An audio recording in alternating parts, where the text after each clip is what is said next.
Welcome back to Unfinished Business. Today is a conversation about something deeper than building just a business. It's about building a life that actually means something to you. Because for a lot of entrepreneurs, what starts as a career eventually becomes a calling. But that path is not always linear, as we know. And sometimes it looks like starting over and figuring things out as you go along and trusting that if you keep following what matters most to you, that the right doors will unlock. And today's guest is an example of just that. I am joined by Mariana Sampaio from the Mind Over Matters Institute, who came to the US with $400 in her pocket and built a career in mental health starting at 17 years old, you guys.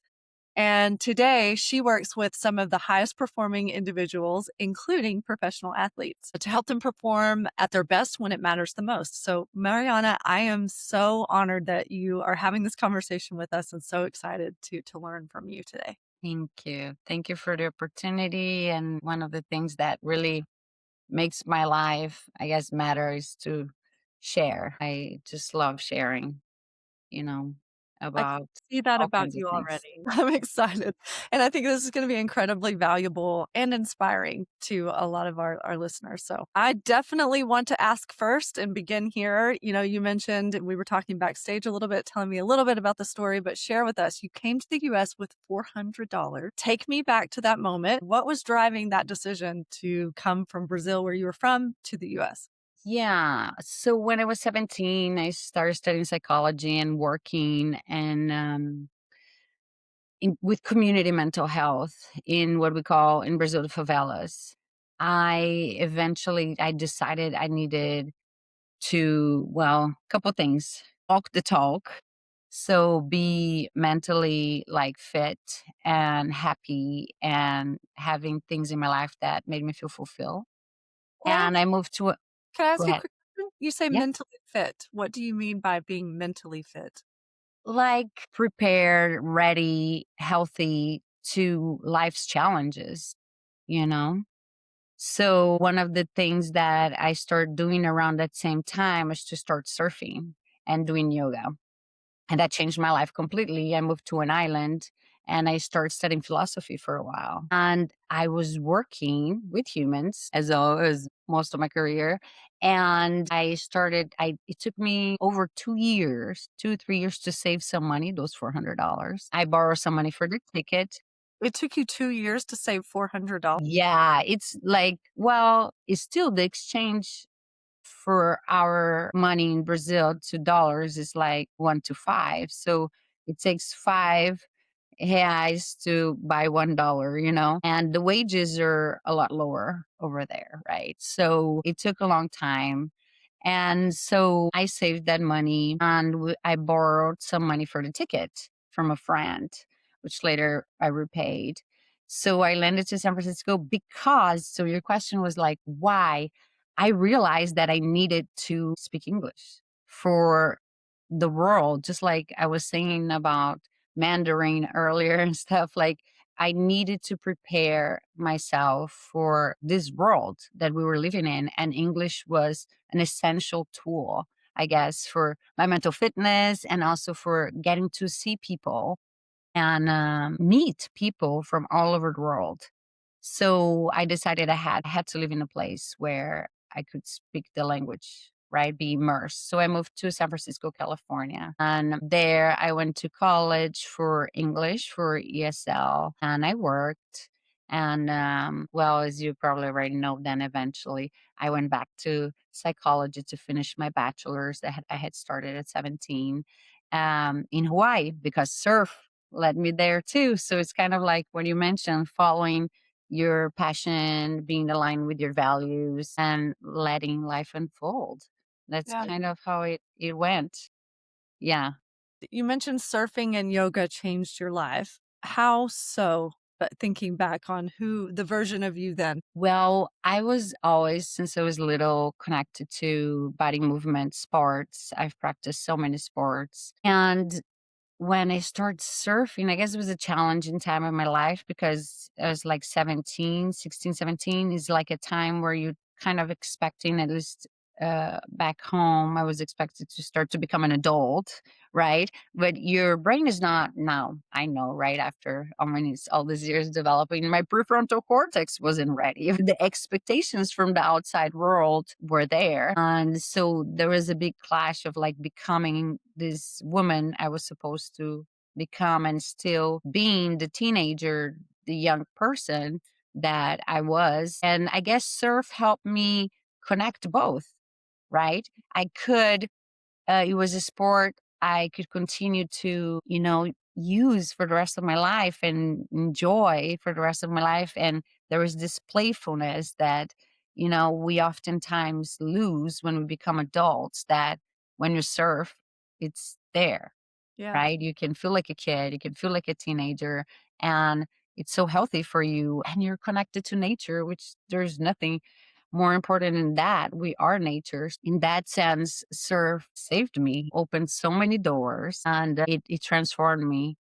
And then yoga also did that because it taught me emotion regulation. It taught me about meditation. It taught me about so many things. It wasn't just the asana practice, which is what we mostly focus in the West. It was about all the limbs. To me, I utilize cognitive behavioral therapy in my work a lot, and evidence based practices. The more I study, the more like, this is yoga, People, why aren't people talking about that? This is yoga. Like cleanliness of mind and self and like hygiene, all that is part of what yoga is. So studying that and learning all that, it was just really, really life changing and impactful to me. And after I finished my first master's degree in counseling, I figure that I had to get also a certification and something that I already have been utilizing for a long time. So I went to India and spent a couple months there to get my certification. I did my yoga teacher training in Rishikesh, Yeah. so that was, very important, and it's a huge part of my work today too. You've unlocked so many things that we will definitely get into as this goes along, but I wanna ask you, putting ourselves in your shoes at that season. You're young, you're, vivacious, you've got a lot of, um, energy to tackle the world, right? What did you think coming to the States? What did you think that it would be like versus what it actually became in those early years? Oh gosh, honestly, I thought it was gonna come, it's gonna work, make $1 million, go back home, build a home, go back to my university there. I didn't think that it would transform and change my life the way it did, and, I'm so grateful it did. I ended up staying, I ended up graduating from the university, and, two of them, 2 master's degrees here, and, I didn't leave the US. I mean, I lived to go visit my family and everything, but I only left, moved away to start my PhD in Europe many, many years later. So, yeah, it was nothing like I expected. It was, like, beyond my wildest dreams, I guess, How 'cause so? living Can you describe well, your feeling figuring all of these things out in real time? yeah, so it was letting kind of life flow and be open to the opportunities that showed up. I worked in second oldest Irish bar in San Francisco. That's mainly besides the college. That's mainly where I learned English. So, which was really interesting. And the owner was Iranian. And he had a friend, his best friend from childhood from Iran, and they moved to the US together. His friend actually owned a restaurant in Hawaii. And I had a friend from surfing that was living in Hawaii too. And I wanted to move to Kauai to surf more often, And so my boss at the time, Saeed, he basically convinced me to go to the Big Island. And it was very unexpected. I remember when I first had this idea that Hawaii was going to be like the North Shore of Oahu, like surfing. And then I land in this like volcanic island. I landed in Kona and it was like, oh, like dry looking. I'm like, what is this place? And it's like, it was such an interesting experience and I loved it. And I was there for about 6 months working at Said's friend's restaurant and also worked at Hard Rock Cafe when they used to have Hard Rock Cafe in Kona. They don't anymore. It was a wonderful experience. This is my first experience like scuba diving too. And it's like world class.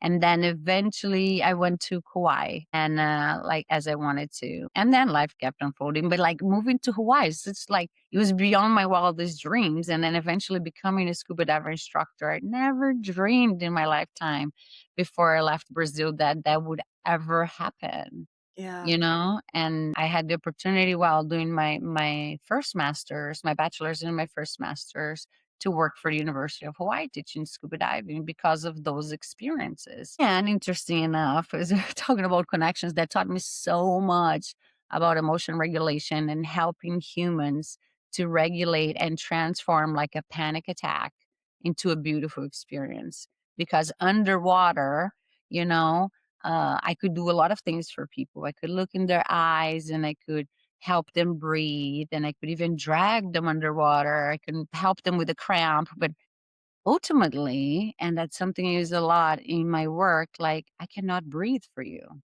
Right. It's your choice, you know, to breathe for yourself, to take that breath and to make the choice to see the beauty that it's around. And I guess the underwater world taught me that a lot and teaching folks like that.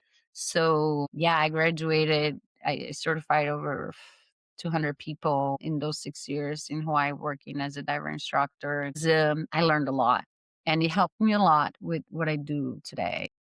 I was just going to comment. I wanna comment, then I have a question to that, but it sounds to me like you were always interested in some aspect of human behavior, and then you had these passions, yoga and surfing, that taught you more about what that experience is in a bigger sense, right? And then by continuing to follow that, the universe starts to work in our favor, right?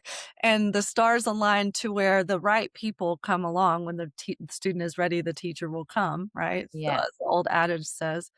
And then if I'm following you from there, you were able to, be introduced to connections that ultimately feed into you studying human behavior up close. Your experience in a restaurant, your experience as a scuba instructor.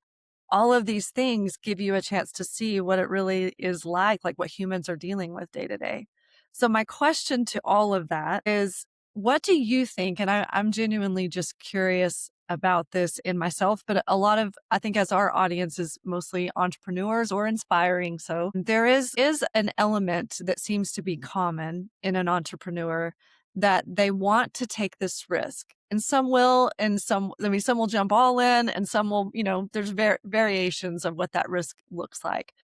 But it sounds to me like you definitely fit that mold as well. What do you think separates someone who has that inward, we'll just call it drive for lack of a better word, versus someone that doesn't? And can that be taught in your experience? I'm not sure if I don't think there is a right answer. I think one of the things, it's maybe it's not that it can't be taught. I guess you got to experience.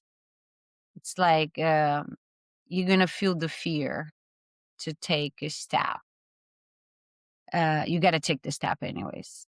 So I guess maybe in a short sense, maybe feel the fear and be able to do it anyways. One thing that is related to a lot of what we talked, being okay with making mistakes.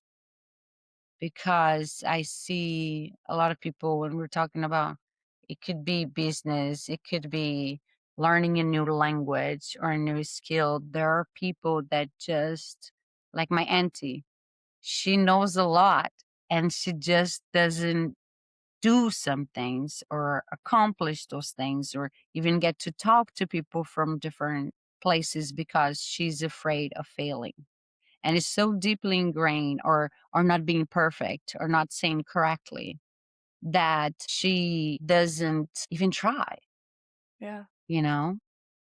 So I guess maybe the fear of failing and being imperfect. We all are imperfect. Just embracing the imperfection and growing from it. I guess I'd say that may be one of the biggest differences. And in your opinion, is that is that a skill that we can learn to develop? It almost like a muscle, like it can improve? Or again, is it just innate? There are some risk takers and there are some there are not. There is a part that is innate, it's just our personality, and there is a part that can be taught. I mean, we do have neuroplasticity, right?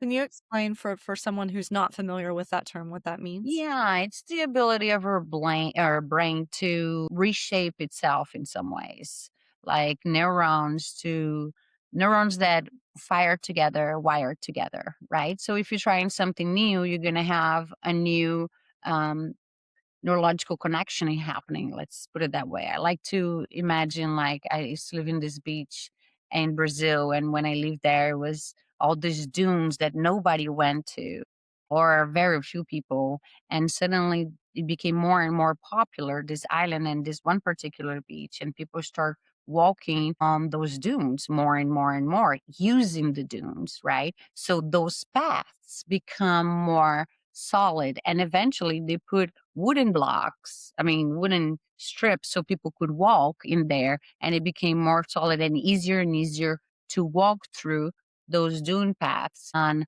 if we think about a lot of places, they would eventually put concrete on that place. It's just even smoother to go through and it's easier. So our brain is sort of like that. The more you use certain neural paths, they become faster and thicker and easier to use and becomes your go-to, right? Then it's a matter of like choosing, right? And believing the the things that you can't really see and are there, the possibility, I guess, the possibility of what it can be. And we know scientifically our brain can do that.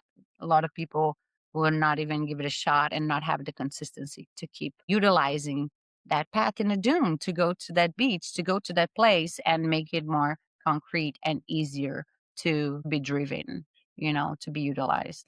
So let me recap in my own language to make sure that I have this correct. So you are saying that there is a certain amount of our personality that's involved that is just innate. Like there are some people that are going to be more risk adverse versus others. But what you are saying is the skills that can be developed is around this neuroplasticity, where if we continually put ourselves in a challenged or new environment, that over time, just like those dunes, then eventually they became so worn that it was someone could build upon that, build a structure upon that. We become ultimately stronger and more resilient because we keep trying something. We keep being a novice at something. Exactly. It's like a muscle, think like a muscle. If you decide like I want to be more fit, I want to go to the gym, I want to learn how to surf, right? Like, and then your back muscles, your leg muscles, your arms, they're going to become stronger because you're utilizing that.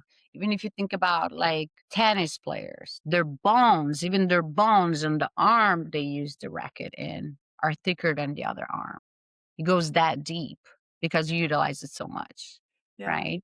Our body, it's like that. The more we use it, the stronger it usually tends to become. And our brain is just like that. It's like that muscle. If you utilize that area of your brain, then the connections will become stronger there and things are going to be easier in that particular area. So then eventually trying something new doesn't feel so disarming. No, it's pretty interesting because I tell a lot of my clients, like, if you keep practicing certain things one day, um, you wake up and you realize you become that. It's part of who you are. It's part of your life. Kind of like what you shared earlier about the language when you were Yes, learning exactly. English, Yeah. subtleties over time, and then one day you can speak it. Yeah, exactly. If I was afraid, like my auntie who knew English before I ever did, and I didn't speak because I didn't want to make a mistake, I didn't want to be misunderstood or judged, then I wouldn't have 2 master's degrees in the language, right? Like, Yeah. that I completed speaking English and make all the connections and even be having this conversation with you, right? I My vocabulary has, like, extended to that oftentimes I've taught words uh, to some Americans, they never heard some words in English, like it's like It's tricky. they're like, "What?" And it's like, "But you're a professor, you don't know that word?" And he's like, "No, I never heard that." Well, I guess it's Latin-based words too, so that That's helps. hilarious. Yeah. So how do you help someone who, let's just say, is, paralyzed with fear of trying something new, which again, my understanding of the brain is, of course we're going to be fearful because we want homeostasis. Our bodies need homeostasis. So we're looking, it's like our brain is looking for all the ways to keep us safe. So I think one thing that I've personally learned from studying a lot of personal development is that reaction, learning to control the reaction, is half the battle. So what do you say to someone who is on the cusp and like they're dealing with anxiety, they're having a lot of resistance to trying something new? How do you help them the first few steps break out of that cycle and understand that being uncomfortable or that fear in the belly or wherever, that anxiety is part of the equation? How do you help them overcome that fear, I guess? That would be a really challenging question to answer just because every human is unique and you need to get to know the person to understand what drives them, what makes them afraid, and what will open the door of possibility for that one particular person. So I can give share many techniques, but at the end of the day, it might not work for you or for your friend or your son, your daughter. It will depend of the intersectionality of that person, right?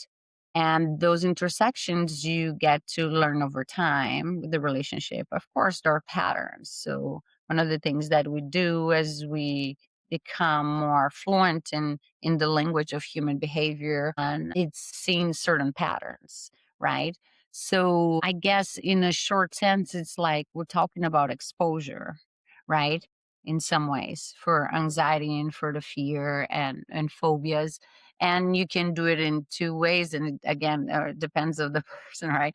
You can go full on immersion on that exposure. You can do something, create like a fear letter and go step by step with that person until they get to a higher ground in that sense, right?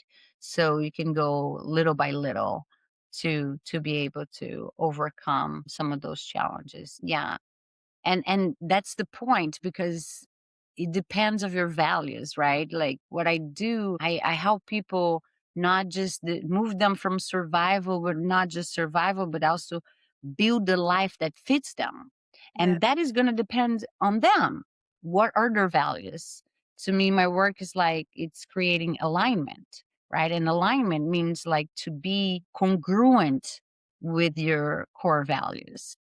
So the short answer, if there is one, I guess it would be exposure, like in the sense of the way it's doing it, right? There is the cognitive piece is that if you really believe you can't do it, you're probably right. If you believe you can't do it, you also probably right. So there is also that piece is starting with that. Oftentimes I start with neuroplasticity piece, right? Like there are videos that I may show to explain visually and eloquently what neuroplasticity is, how it works, how can we can utilize, and to get a buy-in for people to start trying something new. So it really is going to depend of the human we're working with. Yeah. I like that. I want to know a little bit more about those services, but you said something when we were talking, when we first initially had our kind of our intro call. You said that you don't sell behavioral health services. You sell an adventure to someone's life. Can you unpack that for me, that statement? Yeah, I do think at one point I realized that life is a huge adventure, right? I was living in Hawaii back then. I was like, wow, what life is just a really incredible adventure, right? And of course, in adventure, you have like challenges, like really difficult pieces. And okay, what I do is like help people live their best adventure, right? It's like creating the helping them with the journey of creating the conditions that best fit their lives, make their lives beyond worth living, right? Just like incredible. And that is again related to the values, right? So for some people that means working through anxiety or depression or whatnot. And for some other people it could be working with performance or decision making, having clarity, or building relationships, and that would create their adventure more and more and more, and again aligned with who they are and who they want to become, Yeah. right? So yeah, I think that's why I see uh that it's not, I'm not necessarily selling an adventure, right? If we're talking about selling, what I think I offer is this journey of making your life the best possible adventure by developing skills and by uh, not working through the struggles, but utilizing the struggles, because the struggles and the challenges we have, they are the way. Most people try to avoid them, but they are the way, your way to become the best version of yourself. It's through them that we grow. It's through them that we see things that we could have never seen before if it wasn't for them, Yeah. I love the way right? that you're giving me a mental image of what that means, and the going through it is not fun, but when hindsight's always 2020. When we come back through them, you're like, "Oh, I know why that had to happen now because it brought me here." And I do think that that is a mentality that takes a while, particularly when you're young, to even have to even have a baseline understanding, because everything is new. So I do kind of sitting here in this moment, I want to stay here for a second and give you a little bit of a situation. I'm thinking of a few people in my life, but that you had mentioned, decision making would be one of those areas that for someone, if that is not creating alignment around living out their best adventure, that is definitely a skill that, you can use some techniques to move through, making it a little bit easier when you're faced with a decision to make one and move forward. With that particular challenge in mind, using some of the techniques that you have seen work the best, how would you approach that situation? So, can you just repeat the situation just so I have clarity? So the subject comes up a lot, but there's a couple of people in my life that have a lot of challenge making even simple decisions, that I think, and I'll fall on my own sword, that I have been that person at times, paralyzed when having to make a choice because of exactly what you said earlier, the fear of making the wrong one or fear of it not being the perfect one. So control, trying to control that outcome is something that I've learned a lot about myself in. But as it pertains to these other situations, they seem to be avoidant when decisions are approaching, and it prevents them from taking a step that could unlock a lot of possibility. So for the a person that loves these people in my life, it's frustrating because I want to champion that situation and come alongside and go, there's so much ahead of you, but this is holding you back. Does that help Gosh, that clarify? is so, yeah, And I absolutely. think, what's funny is I think it's ubiquitous. I think we're inundated with so many challenges, so many more challenges today because of I think technology is wonderful, but it does not add to, making our lives less complicated. It No, makes it more. So I think that this is, a pretty universal situation for a lot of people. yeah, because I think there is something that it's very real. It's like decision making fatigue, right? You're so exhausted because you have to decide so many things constantly throughout your day. You're just like, please, I don't want to sit down in this restaurant and look at this menu Yeah. and choose between 30 different dishes. I'm already having to choose what clothes to put in the morning. What am I going to feed my kid? How am I going to make dinner? Like, there is too much, right? And then, of course, for some folks, it's just like even more challenging. And I think it's part of because of the perfectionism, right? And I think it's because, I guess, one of the techniques that I would say, I wouldn't even say if it's technique or not, but when I think about my clients' growth and my growth, right, into decision making and stuff like, it's like kind of like following what you really be connected with oneself, first of all, which I think most of us are completely disconnected with who we truly are, and we're trying to fit some expectations. And once you're more connected and aligned, like I said, with your values, it's a lot easier to say no. And it's a lot easier to make decisions or less hard, right? One of the things, though, besides that, it's letting go of the outcome. I think this is one of the things people are so afraid to make a mistake. What if that other dish in the menu was better than the one I chose? Right. And then I'm going to be like, FOMO, fear of missing out of the trying that other dish, or like my partner is going to be upset with me because I didn't choose the right one, or whatever it is. Do your best that it's aligned with your values and let go of the outcome. I think that it's one of, to me, it's one of the secret recipes. That's what I've learned through yoga, through meditation, and through life experiences. When I did let go of the outcome and just did what seemed the best choice for me at that moment, then gosh, the most incredible things happen. So much better than any outcome I would have thought about. Like, I never thought I would be working, despite being like super into sports since my entire life, working with elite athletes, right? It was something that just, it kind of found me because I was doing certain things. I was living the life I wanted to live and living according to my values. And it just turns out that it was completely aligned with working with this population, Mm. right? So it was just like this natural next step. But if I was worried, what if I don't make money? What if I do this? What if I need to trust. One time someone asked me about how I see like the world, right? Like, and I see the world as a safe place.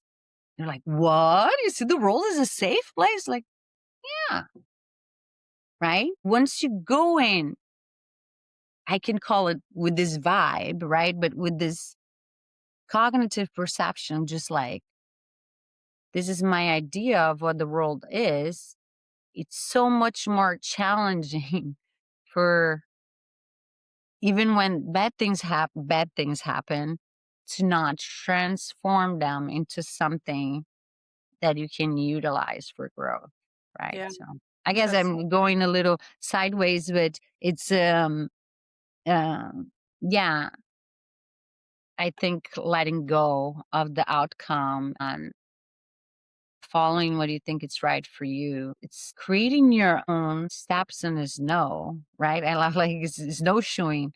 Instead of just like following someone else's, you can create your own.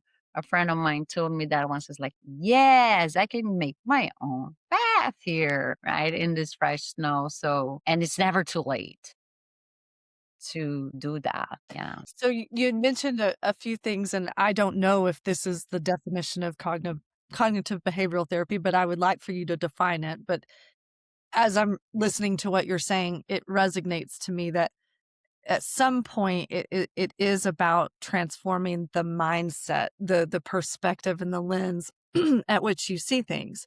Because I 1000% agree. And I think maybe, some of this is personality based as well. Like we know scientifically that are there's a certain level of happiness, if we want to label it that, that you're born with. Like there's a scale. What can be developed in terms of shifting that perspective from I view the world as unsafe versus I view the world as safe. And how can, you know, uh, therapies like CBT help us in that way?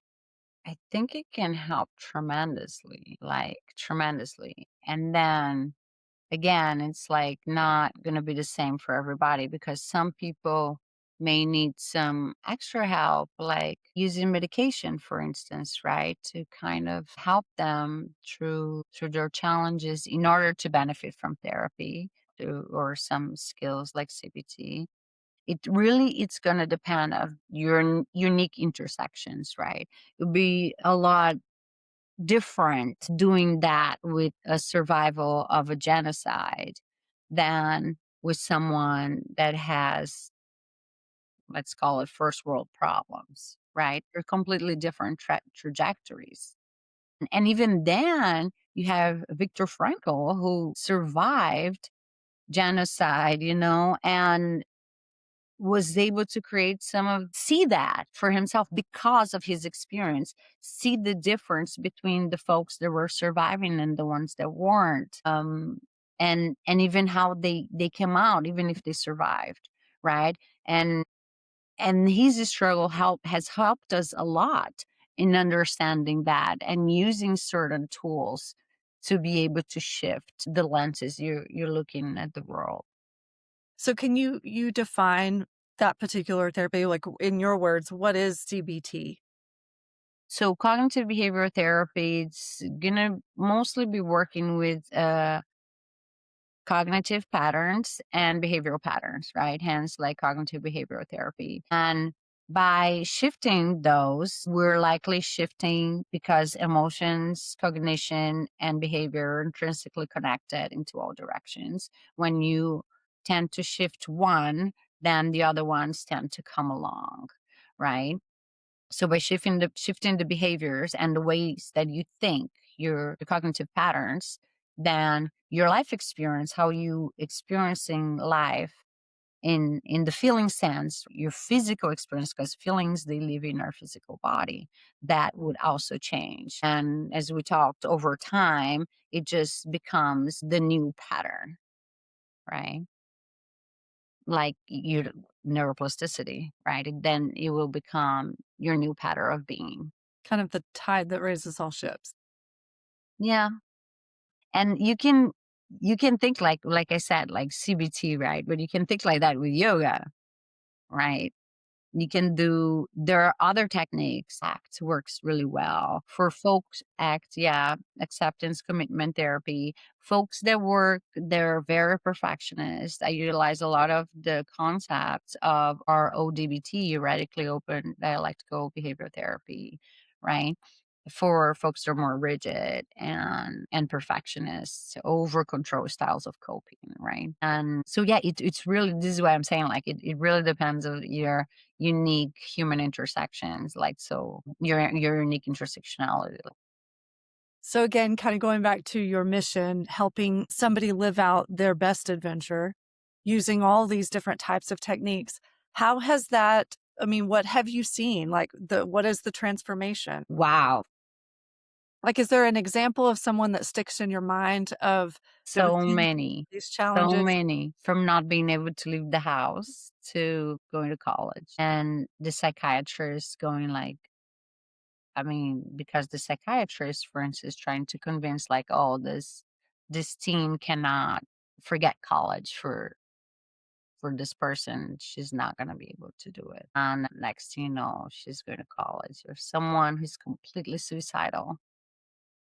And through the work together, also been able to find a different job, go to school. Something that I was passionate about was arts and theater, and became a professor, teacher, got a master's, invite me for her wedding. Someone that did not want to leave because it was, I'm too fat, nobody would ever love me, I'm too ugly, I'm too this, I'm too that. It just so many examples that I can. Those are just two, but athletes that were not being able to pitch because fear hurt, and now are at the end of the rehab, and they're just like, and that's, I'm talking about like really fast stuff in this case, or like utilizing some of the techniques we use, like mindfulness, and they're just like, the rehab folks are like, wow, we thought it was gonna take 2 months and it's been 2 weeks and you're doing so much better. Of course, it's not just those techniques, there are other things, right? But the combination of this, they're not little, right? They make the biggest difference in our lives. The things that you start to implement, those ingredients you start to put and make your life really flavorful, I guess, then it makes the complete difference. Love that. So I have like so many stories. And then of course there are folks, yeah, I'm not gonna, there are folks that just they do give up, either because nobody's a match for everybody, right? Either I wasn't a match for them, or it wasn't the time for them, or whatever reason it was, life circumstances, right? That there are a few stories that just don't turn out like that, unfortunately. But most are just incredible transformations. Like, yeah, it's really cool too. And I feel so honored. I always tell them, like, my clients feel so honored to be part of this journey and see all this unfold with you. It's really, really special. It makes my life, it gives me meaning. Yeah. And I'm very grateful for them. How has that so let's shift a little bit about you building a business around these things. Because I think you are an inspiring example of what many hope to do with their businesses, particularly someone with a dream who's built expertise in a certain area and then wants to help, serve the person that they used to be, let's say, by having this type of business in existence. How has seeing these stories of transformation helped you, build build a business around it, and not just build the business, but build something that's really meaningful to you? How has that helped your process or your approach to, growing your business? When you just love what you do and you develop certain skills, that it becomes not just a passion, not just, the work you do, it becomes a responsibility, I Mm, guess, mhm, you know?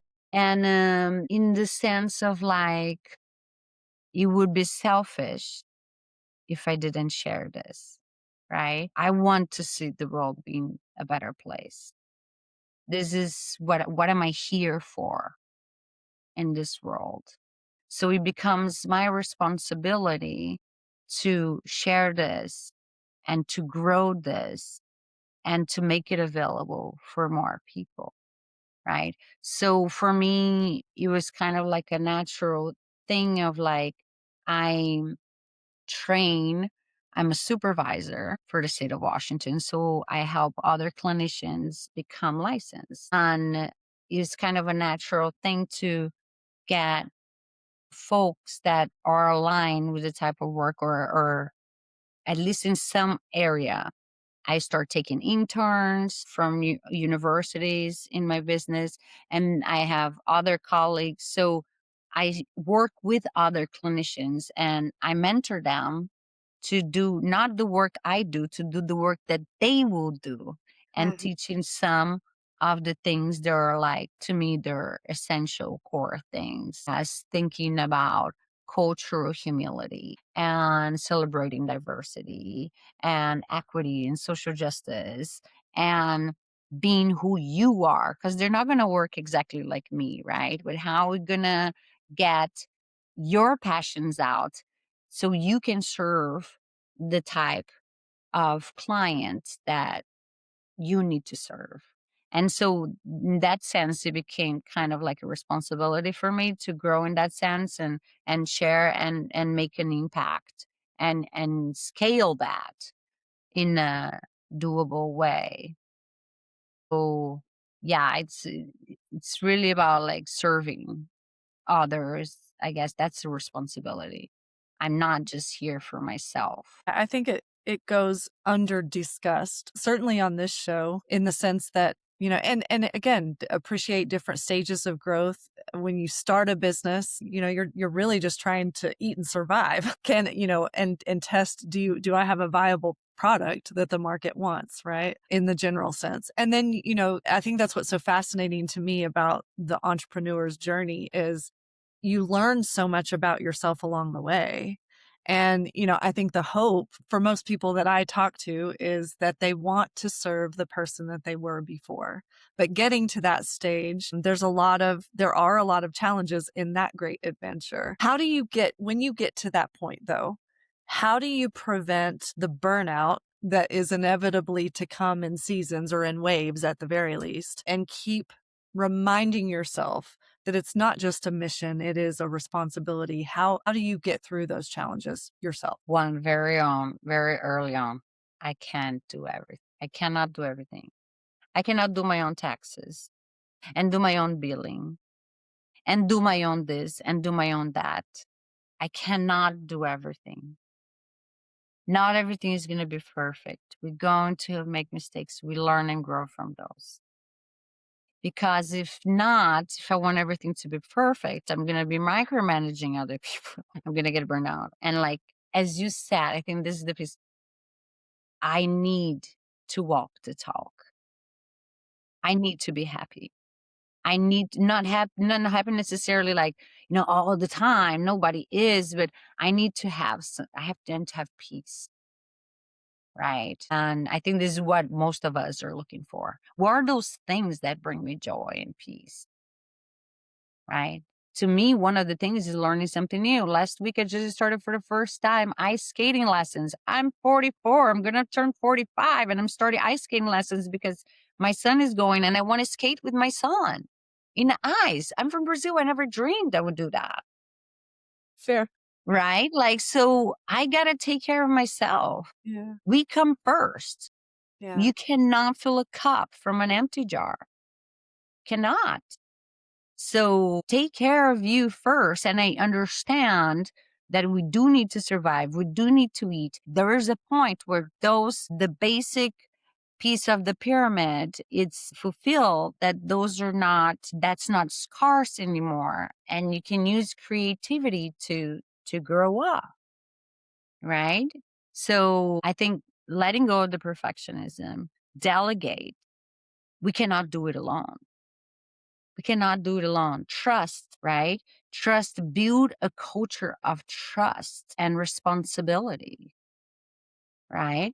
My clinicians, they also have their own responsibility. Not my clinicians, my colleagues, Mhm. right? That work with me. They have the responsibility with their clients, with themselves. They need to be responsible. I'm treating them as responsible, capable adults, right? I'm not going to be micromanaging them, right? I can't. They have certain things they need to do. And yeah, sometimes they need help and it's great. And we can help, right? And so I think that's the piece, like the burnout, just you can't do it alone. A lot of people that I see, they're gonna feel they're gonna try to do everything themselves. And uh you're just gonna then you end up losing everything many times because it's just like and what's the point? Yeah, exactly. What's the point? Exactly. Right? We need to live our lives. There's nothing more valuable than our time and how we share that time.